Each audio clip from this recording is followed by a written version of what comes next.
Thank you for listening back through the Crowley Time archives with me, Tom Crowley. I hope you'll enjoy episode 6, All Contributions Are Valuable. If you do, please consider supporting the show by buying a copy of the first ever Crowley Time album, Discount Bin. From Tom Crowley and featuring guest musicians Alex Beechin and Odin Orn Hilmarsson. I am a space cartographer, a charter of the sky. Featuring songs from the podcast, former Patreon exclusives, all of us reaching down to our phones for an emergency call. Emergency call. And many new and remastered tracks. I keeps my brain in my head. Go to crowleytime.com and buy Discount Bin, the music of Crowley Time Volume 1, today.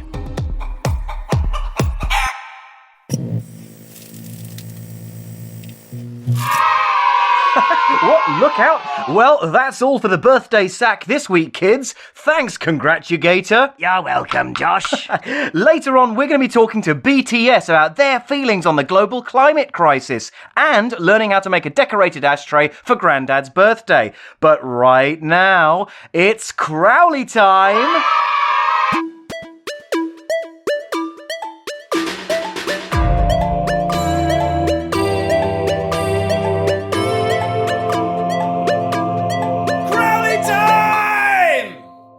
Hello, and welcome to Crowley Time with me, Tom Crowley. With me, Tom Crowley. We all face choices in life, whether it's mustard or ketchup on your hot dog, or whether or not to pull the trigger. Your mortal enemy's face contorted in fear and regret, sweat cascading down your back, the pistol shaking in your clammy grip, and, in your mind, nothing but hatred. Is this what you've become? Is this what you want? It's tempting to think of life's corridor of decisions as being like a flowchart. The doors line the walls, you choose one and go through, now faced with a second corridor with a new but smaller selection of further doors. Your life advanced, but your options narrowed. But we all know that our lives are much more like a Scooby-Doo chase. You walk through one door, only to emerge inexplicably from another door down the hall, disorientated and frightened. You pick another door and immediately emerge from the door next to it, right back into that same corridor. All of these doors are still open to you, and while you always have the freedom to turn back and go through the door less travelled, you can also spend your entire life going through the same toxic door over and over and over again, pursued by an old janitor dressed as a Dracula. What doors did you walk through this month? Did the act feel meaningful? Did you bump your head on the lintel as you passed? Let's think about choices and about doors as we clutch this clammy episode in our faltering hands. Mind the gap.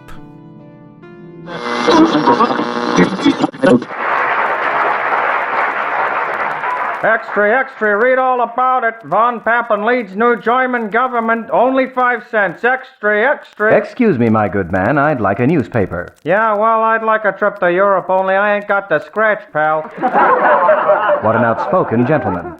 Why, that's no trouble, I've got the money right here. Wow, wow, wow. And they say things is tough all over. Ain't you never heard of the Great Depression? I certainly have. I began experiencing it the second I met you. Oh, wise guy, huh? I don't know about wise. Informed, maybe. Handsome, certainly. Yeah. Look, you want to buy a paper or not? I did when I got here, but my enthusiasm is dwindling. Yeah, well, then make like Charles Lindbergh and buzz off.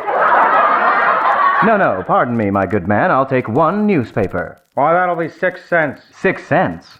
Why, it was 5 not a moment ago. There's an optional sales gratuity of 1 cent. Then I won't pay it. Sorry, pal, it's optional, only you gotta pay. What kind of optional is that? You got the option, buddy. You can have the paper or you can't. I see. All right, fine. I'll take the paper. Okay, that'll be 7 cents. Hold on, 7 cents? There's an extra cent of purchasing insurance. Insurance? Come on, what's going to happen to my newspaper during the purchase? I don't know, Mac. I can get awful clumsy.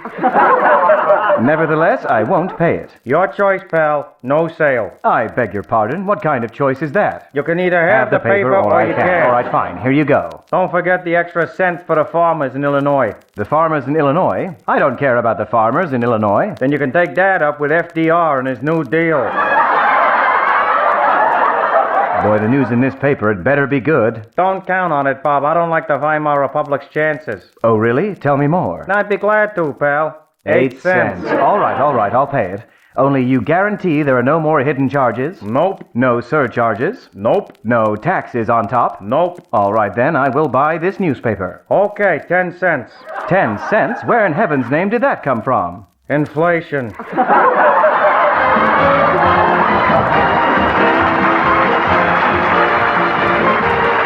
Mothers, do you have a young smoker in your family?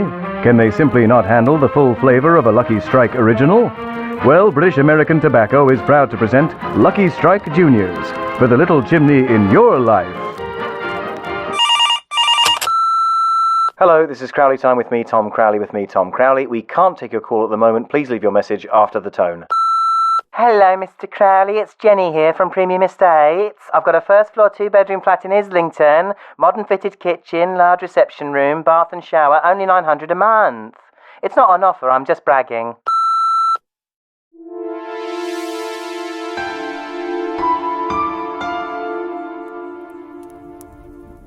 Spooky evening to you, dear listeners. I'm Sir Chantley Buffingham, and welcome to my drama parlour. Tonight we continue with Aubrey Boyle's most disquieting novel, The Phantom Puma of Peru. When we last left this skin-tickling tale, Captain Michael Crabbe and his manservant, Scubby, were cowering in their improvised shelter from the harsh jungle rains. And so we proceed, dear listener, though your metal may quaver or your liver shiver. I caution those listeners with heart conditions not to listen further, for reasons that will become clear. Crabbe slid back the bolt of his rifle. It made a mighty crack, which fortunately masked the small fart he had been holding in for the better part of 20 minutes. The bolt's action was pleasingly smooth. Crabbe smiled. His old sergeant major had called him anally retentive for the attention with which he frequently disassembled, oiled, and reassembled his weapon when he was in basic training. But that sergeant major had died at Agagia in 1916 after an enemy grenade had got lodged down his trousers. So who was anally retentive now? "Cor blimey," said Scubby, not looking up from his tin of diet spam. "You don't half spend a lot of time looking after that thing." "When I want your opinion, Scubby," said Crabbe, flicking the V's at Scubby, "I'll send a telegram asking you expressly to deliver it by no later than the following Tuesday." There was no doubt that their jungle expedition had brought Crabbe and his manservant closer together. Where previously Crabbe had felt nothing but pity for the nose-picking oik, he now found himself thinking rather fondly of the man. And indeed, thinking of him as a man at all. Of course, he still regarded him as a crass and cowardly whelp, as he regarded all people with heart conditions. But whether it was the time that Scubby had hauled him out of that quicksand, or when he had shot the wolf that was about to devour him, or the time he warned Crabbe about the gigantic poisonous spider in his sleeping bag, or the time he'd spent 2 weeks treating Crabbe's venomous snakebite which otherwise would have killed him, something had endeared Scubby to him. "I'm off out for a dump," opined Scubby, simultaneously dropping his trousers and exiting the tent. And just like that, Crabbe's fondness was gone, yet again. "He does have rather an unglamorous way of expressing himself," thought Crabbe, "but at least he's doing it outside the tent this time." Crabbe's reverie was suddenly interrupted by a shrill scream which, while purely vowel-based, still managed to contain a king's ransom in glottal stops. "Scubby," thought Crabbe, snatching up his rifle and springing out of the tent with boarding school shower-honed alacrity. All at once, Crabbe was back in North Africa, scanning the horizon for German snipers. Or back in the gardens of his childhood home in Surrey, scanning the hills of the estate for deer that had been purposefully hobbled before the hunt to make him and his brothers feel good about themselves. But he wasn't in either of those places. He was in the jungles of Peru, and Scubby had just done a big scream. "Scubby!" By Lucifer's pointy pubes, where are you, man? Crab whispered, wary that any jealous rival hunters or hungry wild creatures might be waiting in the darkness around him. Or worse, one of his many ex-wives. Sir? Came a tremulous cry. Scubby was, at least for this instant, alive. Scubby, what on earth was that? Scubby emerged from a nearby copse, his trousers and underpants still dragging around his ankles. He was shaking all over and sweating like a banker in a church. His little willy was out, and he didn't even seem to mind. Scubby, thank virtuous Christ you're all right, called Crab. But please, could you pull up your... I've seen something terrible, Captain, dribbled Scubby, his eyes wide and uncomprehending, and his little willy waggling around in a distracting way. I was just tidying up me back passage in the proper way by them trees over there. Crab couldn't decide whether to say, you mean those trees, or again plead with him to pull up his trousers, and so the opening in the conversation was lost when Scubby continued, and I heard this growling. Awful it was, like my mum's tum after a biryani. I looked out and I couldn't see nothing, but I could hear it. Crab tried his best to listen to the chilling account, but his eyes kept drifting downwards to Scubby's shivering, wrinkly little chipolata. And then I looked up and I seen... Saw, and could you please pull up your... Crab tried to kill two birds with one stone, but failed. Scubby grabbed his lapels, such was his urgency. Crab could feel it resting on his thigh. I seen it, Captain. I seen the phantom puma. It was nothing but a pair of eyes, haunting yellow eyes, narrowed at me, over a branch not 6 feet above my head. Only those eyes, and that growl. Good Lord, exclaimed Crab, gently pushing Scubby away until his thigh was adequately de-willied. It's a wonder you weren't frightened to death, what with your heart condition. There was mostly sympathy, and only a little disdain in Crab's voice. Quite right, Captain. Fortunately, my heart condition is adequately medicated, or at least as adequately as possible given the limited medical understanding of the year 1921, which is what year this is, said Scubby. Yes, replied Crab. But what do we do now, Captain? Implored Scubby, still trembling. Now, said Crab, cocking his rifle, we hunt. Gor blimey, said Scubby. Has my little Willy been out all this time? End of chapter. Will Scubby ever live down this humiliation? Will Crab ever be able to get the sight of Scubby's wrinkly little chipolata out of his head? And does he really want to? Find out in the next thrilling installment of The Phantom Puma of Peru, when we next meet again in the drama parlour. Join me then, listener. Be there. Or be scared.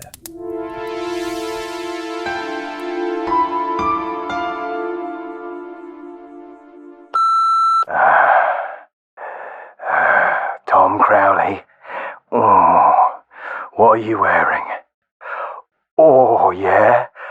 Oh, that sounds nice. Yeah, that must be nice and warm for the autumn. And sensible shoes. It's meant to rain today. Oh, well done. Oh.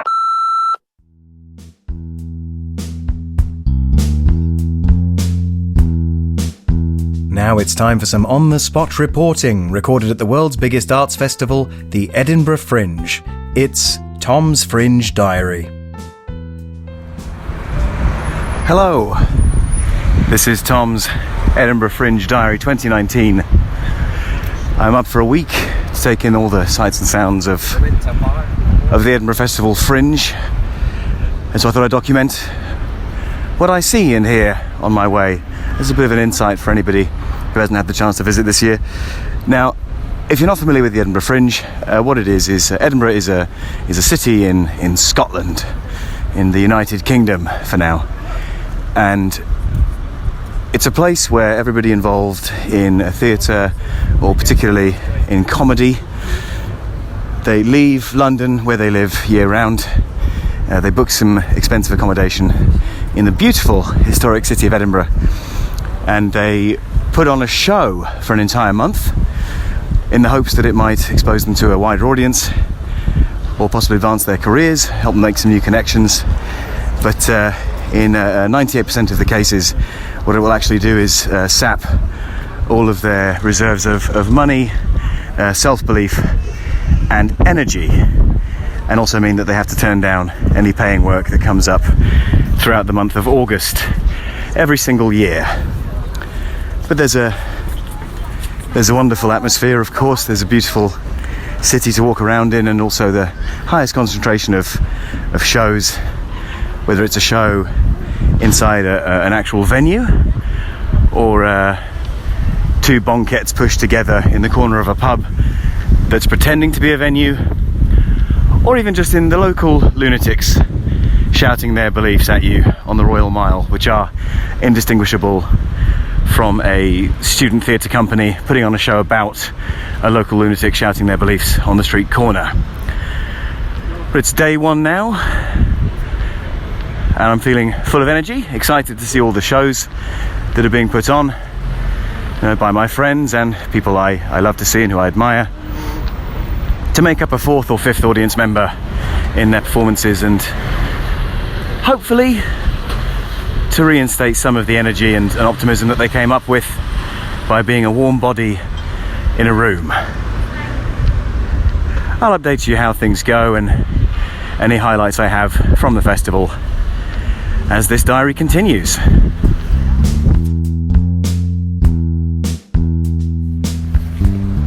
Good morning. Day 2 now. Yesterday I managed to check into my accommodation for the week. It was not quite as extravagant as the listing suggested. What I've got is, well, it's a hammock, and it's strung up in the window bay of a student halls of residence room, currently occupied by a lovely student called Martin. He's from Hampshire, and in agreement with the letting agents here in Edinburgh, he has leased his window bay as a separate room. It was listed as a separate room, but as it's in the window bay, if you close the curtains, I at least don't have to see Martin, even if I can still hear him and everything he gets up to all night. But at just £1,200 for the week, it's a steal up here during the Edinburgh Fringe. Anyway, I'm heading out today. I've already been given about 103 flyers for shows, none of which I think I'm going to see, but the graphic design on them really is passable. Yes, I'm going to wander through the town, see if I can grab some tickets to some shows, maybe take in a museum exhibit, and get something to eat. It's a very, very hilly city. My legs are feeling the burn at the moment, but no, I'm still feeling very excited about the festival and all it has to offer. And I'm just going to look for a recycle bin for all these flyers.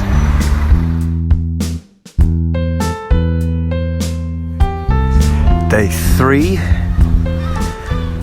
I've been trying to keep an eye on the press here in Edinburgh just to get a feel of what people are excited about. I'm looking through one of the many magazines and papers that covers all the events here at the Fringe. I'm looking at Fringe Smash, it's called. So quite nicely produced. And they've got an article here about the many right-wing comedians that are coming up. They have those these days, the right-wing comedians. And there's a little feature on all the shows by people who profess to be of a conservative mindset. There's Barry Belch. He's on Free Fringe at the Calamity. It's a nightclub. We've got a venue in there. And who have we got here? There's Sophie Milkington Totter, daughter of a member of the House of Lords, it says here. And also Andy Brexit Fitzpatrick. I think Brexit's a nickname, I assume so. Oh no, it says here he's changed it by deed poll. Oh, that's interesting. Anyway, just adding to the diversity of voices here at the Edinburgh Fringe. So I'm... Excuse me, do you want stand-up comedy by award-winning comedian Frank Skinner? No, thanks, sorry, I'm fully booked. Yeah, it happens a lot. Sorry everyone. Yeah, but there's a lot of flyers everywhere. Trying to sort of avoid them as best I can, because I can't keep putting them in my bag, because there's such a weight of paper in there at the moment that it's actually I feel like it's physically trapping a nerve in my neck. But no, I'm going to try and get in and see some shows soon. I'm just heading towards Pleasance Courtyard to see if there's anything on there that takes my fancy, and to see if they've got any recycle bins. All right, I'll catch you later.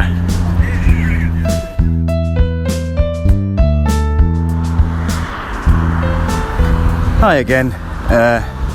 Still day 3. Bit of disappointing news, really. I got to the Pleasance Courtyard. It's one of the bigger venues here in Edinburgh, and well, everything I wanted to see was sold out. Months in advance. So I then saw on Twitter that someone I know is doing a free show just a little distance away at Bagshots Irish Theme Bar. There's a free venue in there, so we're starting in about 40 minutes. So I thought perfect, and I was heading that way, but given the weight of people in traffic, it took me 35 minutes to cross Nicholson Street, just by the Royal Mile in Edinburgh. So I didn't make it, and by the time I got there, they'd closed and bolted the doors. So I just sat outside there for the next hour, and couldn't really hear anything that the performer was saying. But from the laughs rumbling through the door, it sounded like they were having a good time. So that's all right. Anyway, it's getting into evening now.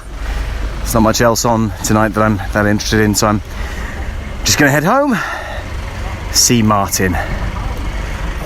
Hopefully his skincare regime has ended. It's quite extensive. He's got quite a lot of quite severe psoriasis.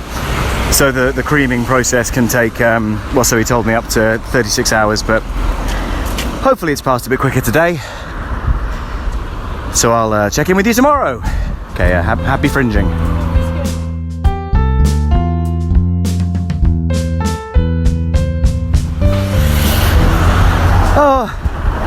Oh God. Sorry. Hello everyone, it's day 4. And the strangest thing just happened.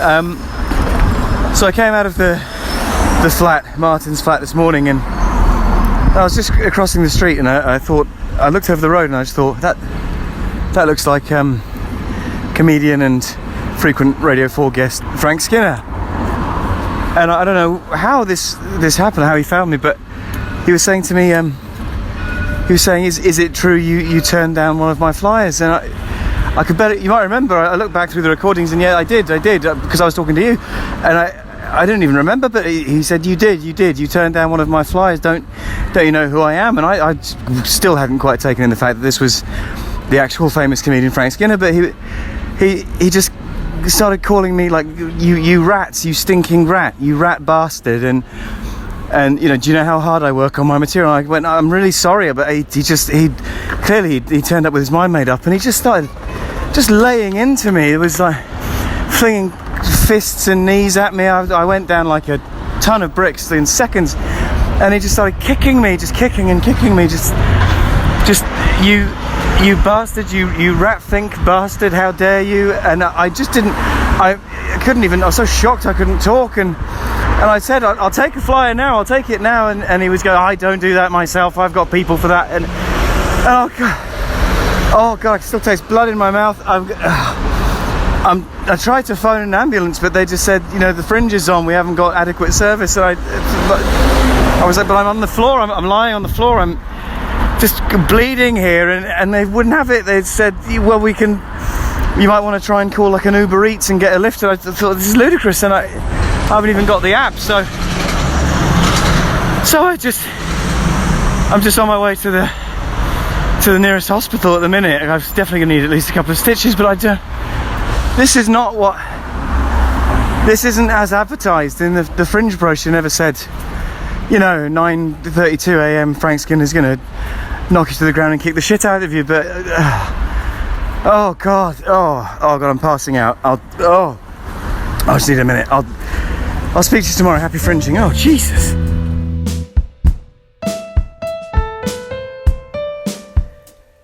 Hello everyone, day 5.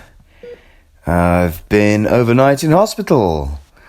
Everyone's been very nice to me. I needed just a couple of stitches, but not much more than that. Otherwise, just a bit of nice soothing balm on a couple of gashes and small cuts. But mostly the damage done by Frank Skinner was, they tell me, somewhere around the sternum. But it all seems to be shaping up just fine. And so they kept me in overnight, which was actually a blessing in disguise. Certainly the man in the bed across the way with his awful cough. It's not ideal, but it sure beats Martin and his night screaming.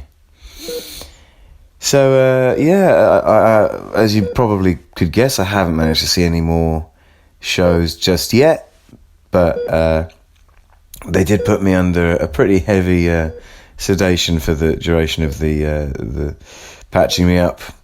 So I've been finding everything quite funny, I can tell you that. They say I should be able to leave the hospital in an hour or two once they've done a last checkup on me. And it's getting to be, it's about 7:56, close to 8 p.m. So not much time left to get back to town and see shows, but, I'll see if I can fit in late and live. Anyway, happy fringing. Sorry, could I have some more anaesthetic, please? Ta.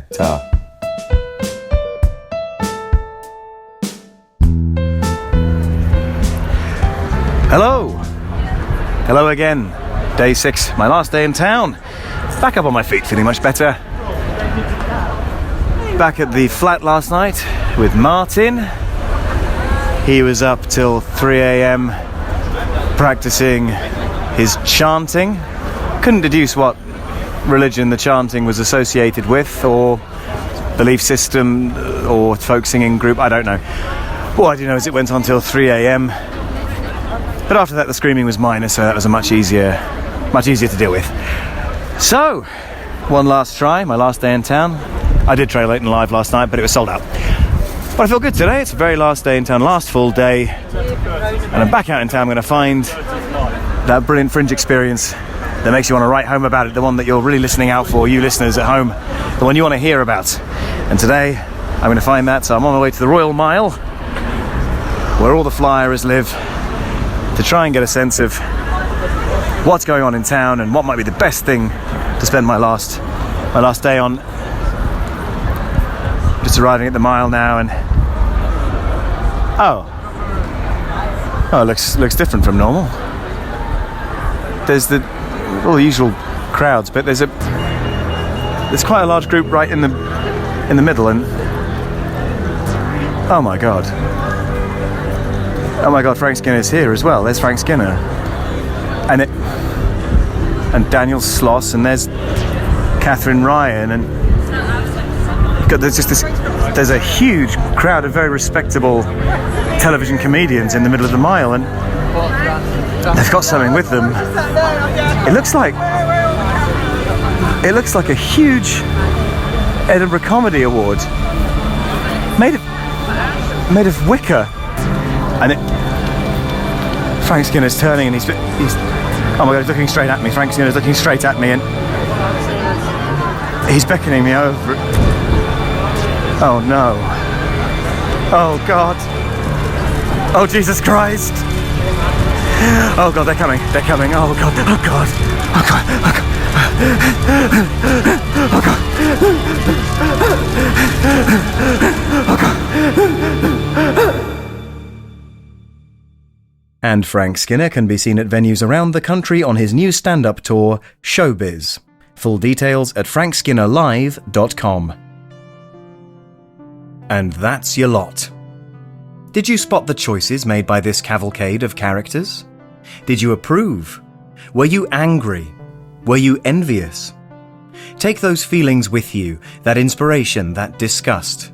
Take them all with you and feel them in everything you do today. Let them guide your hand as you decide through which door you shall venture next. and always watch your back. You never know whence the next janitor Dracula will appear. To learn more about my choices, good and very, very bad, be sure to check out this month's supporter-exclusive bonus episode on Patreon. This month, it's the first episode of what I'm calling Behind the Time, a deep dive into my creative process. It's like sitting on my shoulder, watching as I wrench funny juices out of my comedy gland. So don't delay. Go to patreon.com/CrowleyTime now to listen. And if you're not yet a supporter, consider signing up for just $2 per episode to help me make more of whatever this is, and to gain access to all bonus material past, present, and future. Even if you're not in a position to support this program with cold hard shekels, I hope you've enjoyed our time together this month. And if you have, please do tell a friend, family member, or casual sexual encounter. And be sure to tag me in @Tom_Crowley. The next episode will be released as soon as someone invents a brand new smoothie recipe which doesn't disappoint in the flavor department. So make sure to subscribe so you'll be alerted at the precise moment that happens. Everything you've just heard was made by me, Tom Crowley. If you've enjoyed this thing, please give it a nice review on iTunes, Stitcher, or your podcast flume of choice. It really does help. Please submit all praise, questions, or complaints to @ATomCrowley on Twitter. To help me get one over on Jake Gyllenhaal by becoming wealthier than him, go to patreon.com/CrowleyTime and become a supporter today. And remember, see a penny, pick it up, and run. Run as fast as you can, wherever you like. Who cares about the others? You're rich now. Run!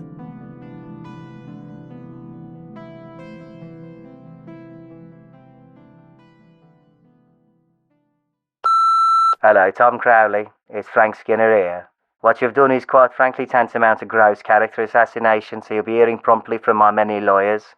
Then I'm going to stick my hand up your arsehole so far I'll be able to flap your lips around like a ventriloquist dummy. Right, thanks, bye.